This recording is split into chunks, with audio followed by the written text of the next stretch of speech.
Welcome ladies and gents to Minecraft. I'm Master Gladius, let's play. So, I've added some glowstone into the interior of the dome. We're back inside, as you can see. The glowstone isn't permanent, it's just a marker for where the sea lanterns are meant to go, and also to light the place up, because I had mobs spawning in here and it was kind of annoying every time I came back. I've also built this little extension tunnel. It doesn't go anywhere yet, but I have plans for it pretty soon. And this extension tunnel here, which is leading to the water temple. I have these sort of alternating magenta and purple stained glass panes, and yeah, it sort of reminds me of old games like Wipeout, if you remember those, on the original PlayStation, on the Sega, and on the Nintendo. Those old sort of flying shooting games that were really quite good, actually, some of them. That sort, because of the recurring patterns on the wall of just flashing past the screen.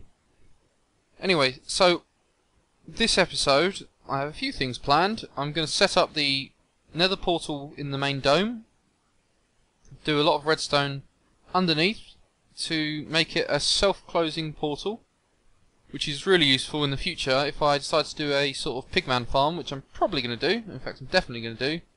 And I need to close this Nether portal to stop things linking up. So I'll do that. I'll show you how to do a self-closing Nether portal, explain the mechanics behind it. And as you can see, the Guardians are outside these windows because it's right inside the spawning area of the water temple. They're a bit glitched, probably because the panes act as like a half block and there's no water technically there, so they get a bit stuck. And you can see one trying to glitch through here. I reckon if I broke that, he might try and kill us. There's one there. In fact, I have a new pair of boots, which I'm really happy with. Protection 4, Feather Falling 4, Depth Strider 3, and Unbreaking. Depth Strider is the new enchant for people who don't know. That allows you to move faster underwater. It's really good. I'm gonna not stick around here at the moment, because I'll probably drown. So yeah, I've sealed that off for now. I'm probably going to build like a piston system to trap the water. Oh, actually what I'll do is I'll just use signs and pressure plates. In fact, I could do that now. I'll do that now. Just to keep the water from flowing in and making it a bit easier. Without damaging the aesthetic of the gate, the entrance to the water temple. So, let's grab some smooth stone. If I've got some, there we go. 1, 2, 3, 4. Make 2 signs.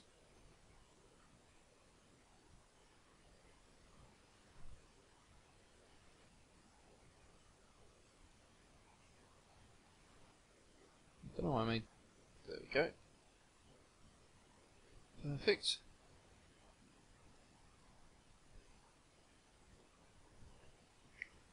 And I'll just block up here. That there. That there. And these here. There we go. Ooh. Perfect. Ah, I think that's going to be a problem. Ah, it is. Okay, great. Well, tell you what, I'll fix that up off camera, because I also need to get some potions, because I forgot to bring them with me, and then we'll explore this water temple. Okay guys, so I'm ready to go. I've got 3 night vision potions, 3 water breathing potions, and 3 strength 2 potions for the Elder Guardians. As I walked in, I got hit with mining fatigue 3, so they're around somewhere. I'm just going to turn particles off, just so that I don't have that annoying thing in my face. Let's drink the night vision potion. Water breathing. Okay, and then we're good to go. While I was off camera, I also got a Protection 4, Respiration 3, Aqua Affinity 1, and Unbreaking 3 helmet. I used an Unbreaking 3 book on that and Aqua Affinity 1. But otherwise it's a really good piece of kit, so I've got 2 good pieces of gear. I've heard if you do the water temple in full diamond with protection, it's kind of easy. So I'm not going in full because I want a bit of a challenge. Oh, has he glitched through the ceiling? Oh wow.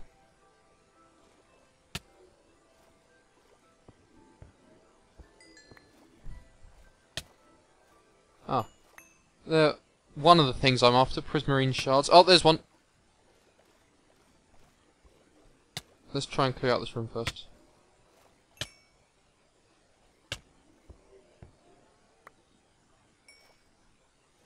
Ah, and the prismarine crystals are the other things I want to make these sea lanterns. Now, I did the maths, and I think I need about 80 sea lanterns or so. So, I'm going to have to do a lot of farming off camera, because people don't want to see me killing hundreds and thousands of these things. Oh, run away. You know what? I'm going to drink the potion of strength and start killing these guys. Oh, nice. Achievement.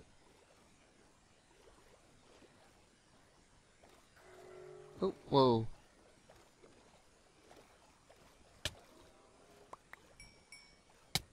Oh, one shot. What difficulty? Oh, I've got a sponge block as well. What don't I want? The 6 can go. Nice. So that's one down. Tell you what, I'm going to cut here, guys, look for some more, and then I'll be back. Okay, I've found another one. He's kind of, I don't know how he spawned in here. He's kind of glitching through the walls a bit. That's how I found him. But yeah. I think the sharpness 5, strength 2 combo is a bit overpowered. Plus, I did hit him a couple of times before, if I'm honest, because he kind of scared the life out of me. But yeah, that's 2 down, and 2 pieces of sponge, which is great. I hope there's a sponge room in here, because I really want to get a load of that, especially if I'm building underwater. It just will make my life a lot easier. I hate how they glitch through blocks. It's really annoying to try and kill them. I've got 4 of those prismarine crystals now. Just a little interesting thing. These are prismarine crystals, which are, the only thing they are used for is to craft these sea lanterns. But they only get dropped if the guardians or elder guardians don't drop a raw fish. They are the loot that's dropped as a replacement, which is fine. But actually, after reading up on the wiki, some people might know this, and some people might not. But if you want to harvest these prismarine crystals, the actual best enchantment to use is looting 2. So this isn't the best sword to use for it, but I'm not going to waste time trying to get a looting 2 sword, and I'm going to cut now and look for this last guardian, because he's around here somewhere. Oh well, I'll be back in a bit, guys. Okay guys, I found the last guardian. In fact, I've weakened him a bit. Whoa. Let's not die because of these guys. I've hit him about 4 or 5 times, I think. And now I think I can finish him off. He was in here originally, but somehow he glitched out into here. Oh, nice. That's it. And a sponge from him as well. Great, nice. It's a good thing I went with the looting sword for this. Oh, I might die here. And him. Now you're probably wondering why don't I just harvest these sea lanterns from the temple, but I quite like leaving the temple as it is, because it looks really nice anyway. And I've got mining fatigue for another 5 minutes, so I can't get the treasure, but yeah. I want to really leave the temple as it is, because it looks pretty cool. And the whole reason I built out here was for the water temple. I might at some point branch out, maybe find another water temple somewhere else and build a farm there for all these guardians, but for now I'm just doing it for the prismarine shards and the prismarine crystals. Now, let's have a look in here, because this is one of the cool things about the temple. How long is it going to take me? Tell you what, I'll cut while I dig through, because this is going to take forever, and then I'll be back in a sec. Okay guys, I actually went back to my base to get a bucket of milk, just to get rid of this effects. So, here is the treasure inside, the 4 blocks of gold. Which is really good value actually, so I'll just grab that. Drop that and that. That's what I want. Brilliant.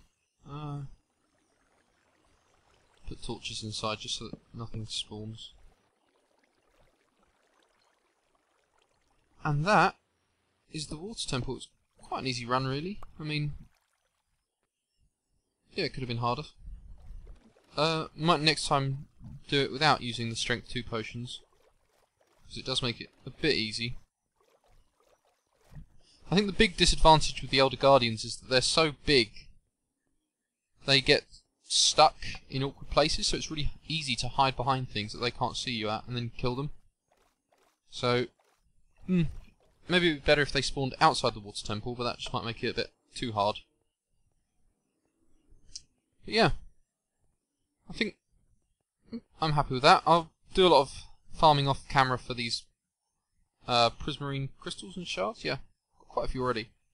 And yeah, I'll replace all this glowstone with sea lanterns, and then you'll see what it looks like in a sec. Okay guys, after spending quite a few hours off camera, I've got a load of sea lanterns, so I'm going to replace all of the places where there were glowstone with these sea lanterns, and there is a lot to replace. I'll probably speed this up and you can just see it in 4 times the speed. So yeah, back with you in a sec.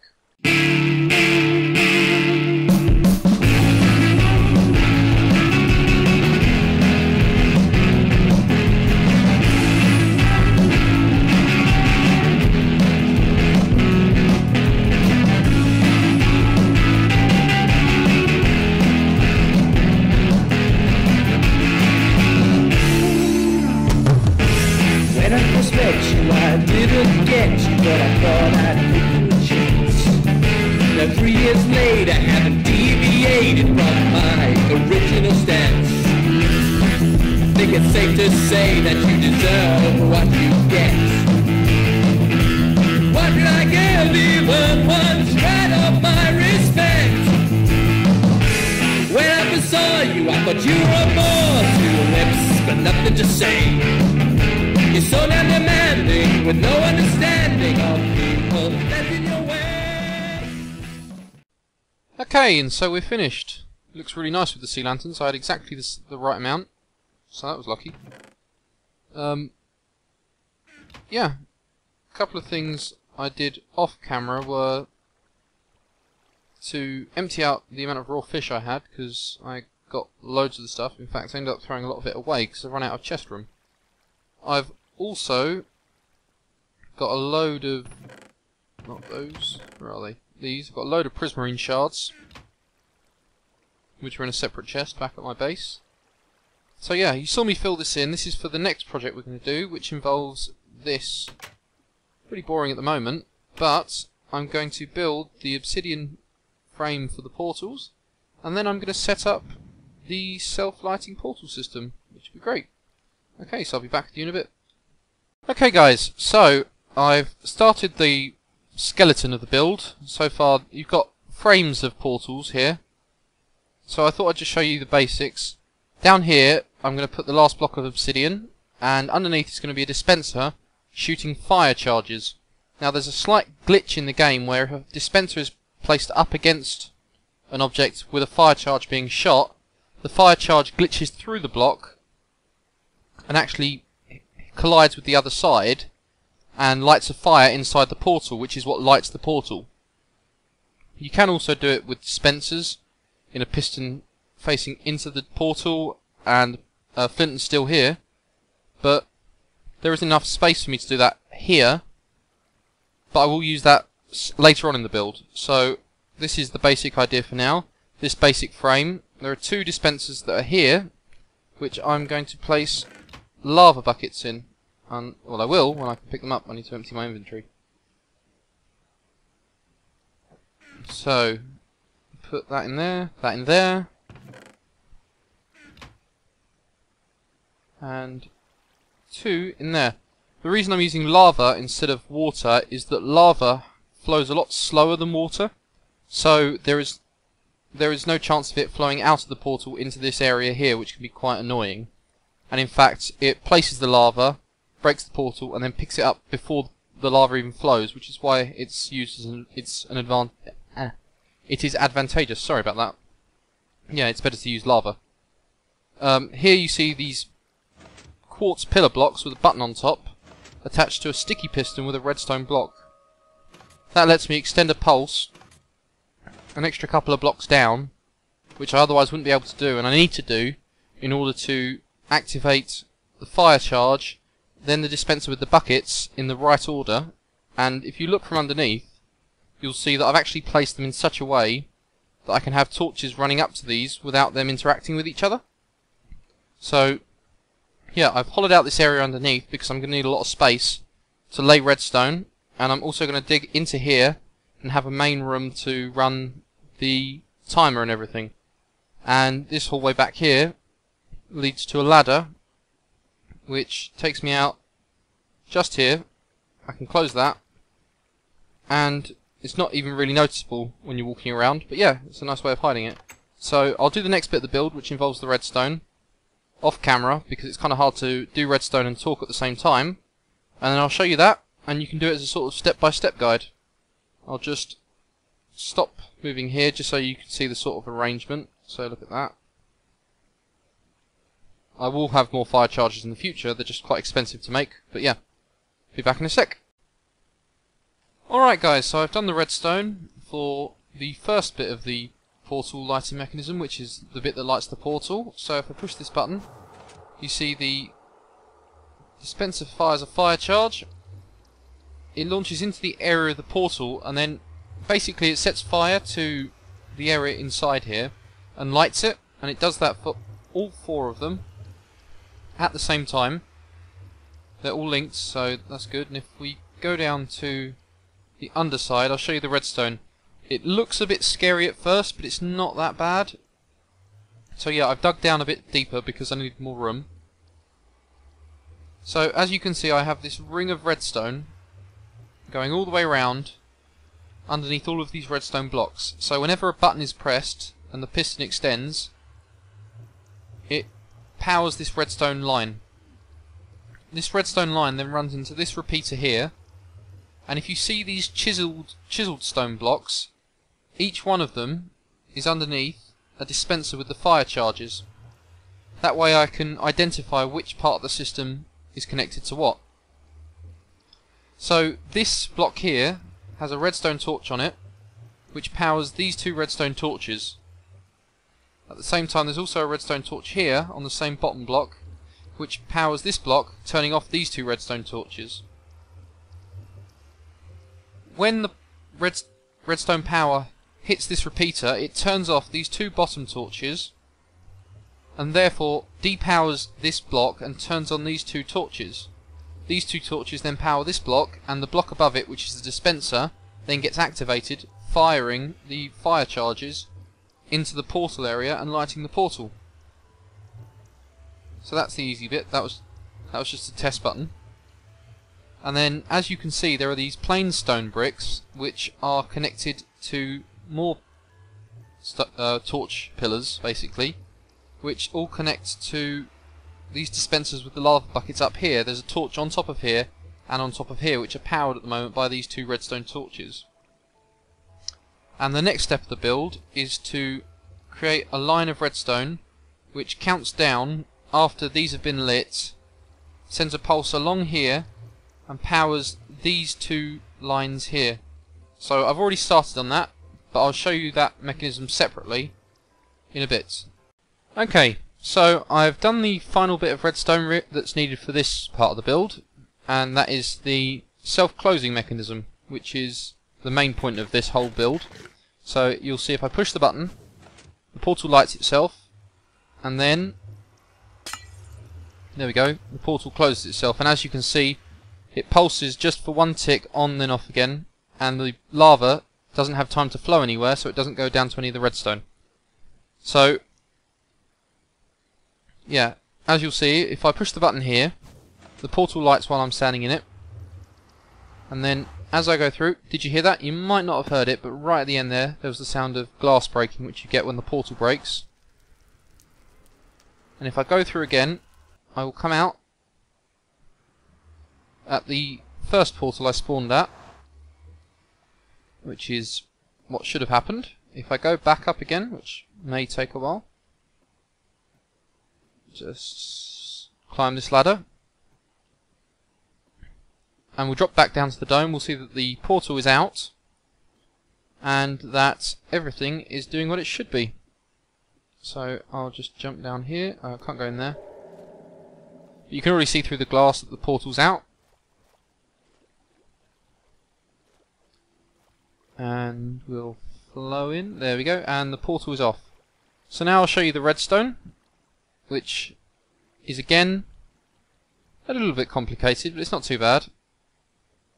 I'll start from where he left off. So as you can see, I have the initial part that lights the portal here, these lines of blocks, and then here and where is it? Here are the parts that power the portal closing mechanism, which is the lava buckets.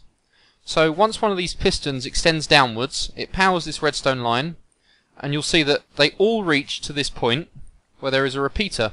The repeater gets powered. I'll just drop down here and go round. And it powers that block up there. That then powers this redstone line, which runs all the way along to this, which is, I think it's T flip-flops, what you call it. So yeah, basically this here is constantly on unless there's a power up here which turns off this torch. This torch then runs along here, which is currently powered, powering this hopper, holding onto the items. As you'll see, there's 3 in there and 5 in there. That is because I'm not sure why that happened actually. That's probably because of me going through the portal before it had time to refill, and it's glitched a bit. But it rights itself anyway. It doesn't matter, because as soon as you take the power off here, it flows out. So yeah, the other thing this line is doing is powering this torch here. Now once this gets turned off from a pulse up there by the piston extending, this line stops being powered and this torch turns on, which in turn powers this up here and keeps this torch turned off, which is really important, so that the clock here has time to count down the 4 seconds that I've set it to, or roughly 4 seconds, so that it can empty out and this redstone block here moves across. This then powers this this repeater here, which hits a piece of gravel sitting on a plain piston, not a sticky piston, a plain piston, which is one of the simplest monostable circuits. And a monostable circuit, for those who don't know, is a piece of redstone equipment which shortens any pulse to 1 tick. And it's really useful here because it allows me to create 2 pulses separate from each other, which I couldn't do if the redstone block sat there. Now, as you can see, the redstone branches 2 ways here. One way goes down here, turning off this redstone torch, which then turns this one back on, which powers this again, allowing this to hold on to the granite, and the redstone block moves across. Here I have 2 redstone repeaters set to 4 ticks each, which is just an extra delay because of the timing needed to make sure it only dispenses the lava once I go through the portal. And then here we have a pulse splitter, which allows 1 pulse to be sent through, and the moment this turns off, there is a tick delay, and then a pulse goes through this wire again, thanks to this repeater chain here extending the pulse. The redstone wires then split, going 2 ways, and I'll have to go back again to show you where they both go. But one ends up here to this repeater, turning off this bottom torch, which goes up this torch pillar to this block here, where on top is another torch, which is currently off. As soon as this one goes off, thanks to this powering, it dispenses lava from the bucket. and then 1 tick or 2 ticks later, the lava is then collected again before it can flow down here. At the same time, there is redstone running up here to here. There's a repeater behind there. I'd move it, but there's a flowing water and it will destroy the redstone. But there's a repeater behind here powering this block. The reason there's not redstone here is because if I push this button, it would power it and it would mess up the system. So that's why there's this block here. Then there's a repeater going into a torch, going into another torch above, and then that one is connected to the 2 dispensers up top, which dispense the lava, and then are powered again and pick the lava back up again. Now, in terms of timings, the important thing to remember is that a portal takes 4 seconds before you pass through it, which is why in total I put 8 pieces of granite in the hopper clock here. This is Ethos hopper clock design. It's one of the best ones. There are a couple of others that I quite like to use, but this is my favourite because it's quite thin. But I put 5 in here and 3 in here, so 8 in total. So a hopper moves 2.5 items every second. And if the portal takes 4 seconds before you travel through it, that means that I'd need 10 items in total to count down 4 seconds. But I've only done 8 because there's actually a repeater chain delay which adds on. I think it's 1 redstone tick is about 0.2 seconds, so if you add them all up, which is what I did, you come to a time that's just about 4 seconds. And yeah, so that's why I've set this to 8 instead of 10, which is what mathematically makes sense. And this is what allows me to open and close the portal quickly after each other. The basic principles are pretty straightforward. You've got lava bucket to break the portal, fire charges. You can use flint and steel as well. I just didn't have room to do it in this design because it's all underground. But basically you always want to have some sort of clock counting down 4 seconds, some system of delivering a double pulse, which is what I've got here with this and this. And of course, something I'd always recommend when you're doing your redstone is to have a set block which you always use to place redstone on. I use stone bricks. Occasionally I use hardened clay.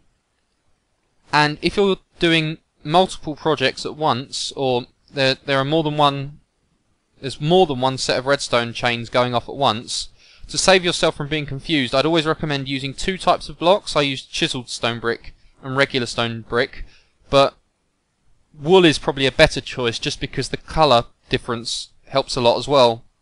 And I'll probably use wool in a separate redstone build in the future because that requires a lot of different redstone wires that I need to be able to remember to do different things.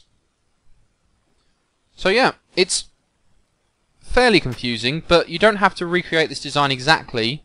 The advantage of this sort of design is that you can take chunks of it and reuse it so that you can just press a button, stand in the portal, and then go through. Also, one disadvantage about this is definitely the fact that you have to make sure when you're doing this you stand on this side, because I think if you stand here, there you go, you get set on fire, which is not great. So that is a disadvantage of this, but to be honest, I think it's not a big deal considering I won't often have to go through and turn it off again one after the other. So yeah, that's the basic redstone of it. I'm going to do some last skinning details and then also add in a final bit of redstone, which is really straightforward, and then that'll be this will be it for this build. Alright guys, so I've finished pretty much everything. I've covered up the portal, I've put this nice little design on the outside, which I quite like. I'm not sure if I want to extend these pillars down. I tried it out, I don't know. It looked okay, but I'm not sure. The other thing I've added is these lights you can see, which if I push this button, change and light the portal without it going out.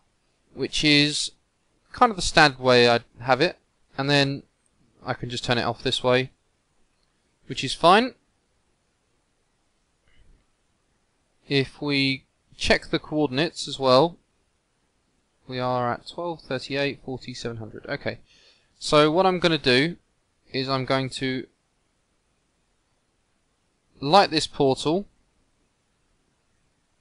go through,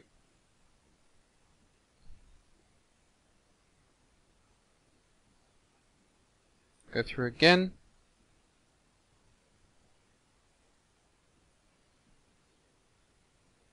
and now we're in this cave. I want to just show you the outside of the dome to show you how it looks, because I think it looks really quite nice actually, with the light on the inside that sort of glows outwards, so it makes the dome look alive.